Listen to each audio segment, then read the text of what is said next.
It is Thursday, the 27th of July 2023, and the News Gang final word is once again compelled to be the first word because of two events. First, our country is tonight under what could well be the worst ever online attack.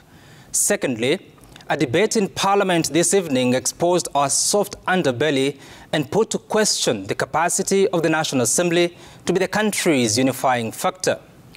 For nearly 24 hours, service delivery through the government's online platforms and even some private corporate services were disrupted as a result of an unprecedented cyber attack by groups claiming to champion particular causes. But it is both for the impact and the symbolism of the attack that we cite this incident. The cyber attack tells us two things. One is we are vulnerable and our systems are not impregnable. And two, the attacks tell us that as a country, we can be exposed as a collective entity. From e-citizen services to our money transfer applications, we collectively as Kenyans today felt the pinch inflicted on us by a common enemy. Our national life was targeted. Our collective health was put at risk as cyber terrorists targeted our critical information infrastructures. There's something about the timing of these cyber attacks, even if speculative. For the past few months, the din of our national discourse has been swinging between the incoherent and the acrimonious. Our national divisions are all laid out for everyone to see.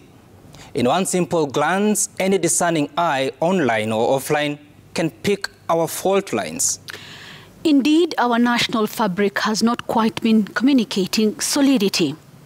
For months, 10 months to be specific, our grandest national pastime has been the bickering between the government and the opposition over who did or who did not win the last general election. The resulting discourse has painted a picture of a drawn-out conflict, something akin to a low-scale civil war, complete with pleas for foreign mediation. Now, cyber warfare is part of modern-day warfare. Enemies of our nation that do not necessarily border our country in terms of physical boundaries can resort to measures such as online attacks to target our national interests. From tomorrow, we will be counting losses arising from the cyber attacks. But we should not stop there. We must conclusively and decisively draw our key lessons. And the first lesson we must draw is that our collective vulnerability. External aggression does not care about our little fault lines. And that means our cybersecurity systems and other surveillance measures must live up to the challenges of the times. The National Computer and Cyber Crimes Coordination Committee must be commended for picking up the early signs of cyber threats targeting the Kenyan cyberspace. Indeed, the NC4, as the Cyber Crime Committee is known, had warned of cyber threats targeting telecommunications, banking and education sectors. And then follows our second lesson.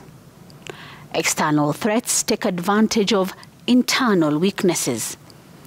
And though we have some of the finest systems and human resources on the continent, we have unfortunately a rather noisy and ultimately disruptive political environment. Yes, our noisy political environment sometimes gives the impression of instability.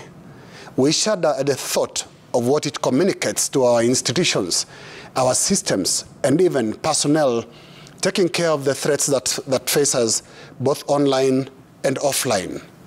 These complex times cry out loud for coherence and maturity.